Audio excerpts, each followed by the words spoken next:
வணக்கம். அன்பான தலைமை ஆசிரியருக்கு, என் மகன் அனைத்தையும் கற்றுக்கொள்ள வேண்டும். அனைத்து மனிதர்களுமே நேர்மையானவர்களாக, உண்மையானவர்களாக இருக்க மாட்டார்கள் என அவனுக்கு சொல்லித்தாருங்கள்.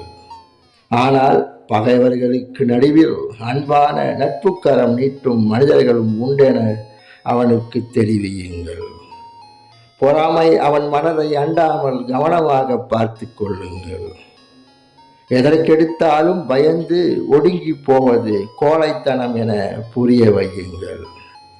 புத்தகங்கள் என்ற அற்புத உலகத்தின் வாசல்களை அவனுக்கு திறந்து காட்டுங்கள். அதே வேளையில் இயற்கையின் ஈடில்லா அதிசயத்தை ரசிக்கவும் அவனுக்கு கற்றுக் கொடுங்கள்.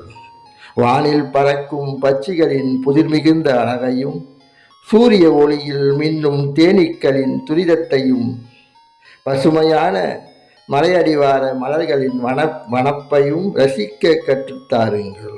அவனுக்கு ஏமாற்றுவதை விடவும் தோல்வி என்பது எவ்வளவோ மேலானது என்பதை கற்றுக் கொடுங்கள்.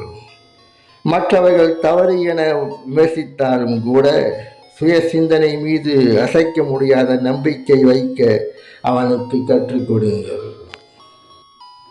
மென்மையான மனிதர்களிடம் மென்மையாகவும், முரட்டு குணம் கொண்டவர்களிடம் கடினமாகவும் அணுக அவனை தயார்படுத்துங்கள். அனைத்து மனிதர்களின் குரலுக்கும் அவன் செவிசாய்க்க வேண்டும் என அறிவுறுத்துங்கள்.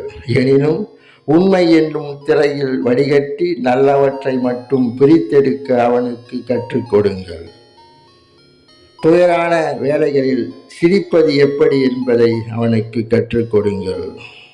கண்ணீர் விடுவதில் தவறில்லை என்றும் அவனுக்கு புரிய வையுங்கள். போலியான நடிப்பை கண்டால் எள்ளி நகையாடவும், வெற்று புகழ்ச்சிகளை கண்டால் எச்சரிக்கையாகவும் இருக்க அவனுக்கு பயிற்சி கொடுங்கள். அவனை கனிவாக நடத்துங்கள்.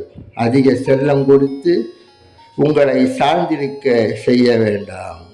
சிறுமை கண்டால் கொதித்தெழும் துணிச்சலை அவனுக்கு ஊட்டுங்கள். தனது வலிமை மௌனமாக செயல்படுத்துவதும் பொறுமையாகவும் அவனுக்கு சொல்லிக் கொடுங்கள். தனது வலிமையை மௌனமாக செயல்படுத்துவதும் பொறுமையையும் அவனுக்கு சொல்லிக் கொடுங்கள். இது ஒரு பெரிய பட்டியல்தான். அதில் சாத்தியமானதையெல்லாம் கற்றுக் கொடுங்கள். என் மகன் மிக நல்லவன், அன்பானவன். தன் மகனுக்கு ஒரு ஆசிரியர் எதையெல்லாம் போதிக்கலாம் என முன்னாள் அமெரிக்க அதிபர் ஆபிரகாம் லிங்கன் அறிவுரைகள் இவை.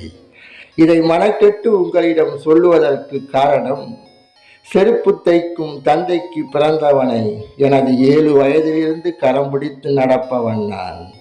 அவன் சிவப்பு தோலையும் கருப்பு தோலையும் ஒட்ட வைத்தவன். தன் அயராத படிப்பால் உழைப்பால் அமெரிக்க அதிபராக சிகரத்தை தொட்டவன். இவனின் வரலாற்றை எல்லாம் படிக்க உங்களுக்கு நேரம் இருக்குமோ இல்லையோ, அவன் அறிவுரைகள் உங்களுக்கல்ல, உங்கள் பிள்ளைகளுக்கு பயனாக இருக்கும். இப்படியாக 1840களில், அதாவது சுமார் 250 ஆண்டுகளுக்கு முன்பே ஒரு ஆங்கிலேயன் தன் மகனுக்கு கூறிய அறிவுரைகளால் தான், இப்படி எத்தனையோ ஆங்கிலேயன் தன் மகனுக்கு கூறிய அறிவுரைகளால் தான் பிற்காலத்தில் வெள்ளையன் உலகத்தையே ஆண்டான். அவன் கண்டுபிடிப்புகள் உலகத்தையே அசத்தி கொண்டிருக்கிறது. ஆகையால் இன்று வரை ஒரு நாடு கூட இல்லாமல் வெற்று மனிதர்களாக பிறரை சார்ந்து வாழும் நம் சந்ததிகள் கண்டிப்பாக எதிர்காலத்தில் சாதனை புரியவும், உலகத்தை மீண்டும் ஆளவும் அவர்களை வளர்க்கும் பொறுப்பு ஒவ்வொரு தாய் தந்தை கையிலும் இருக்கு. அதனால்தான் இந்த கருத்து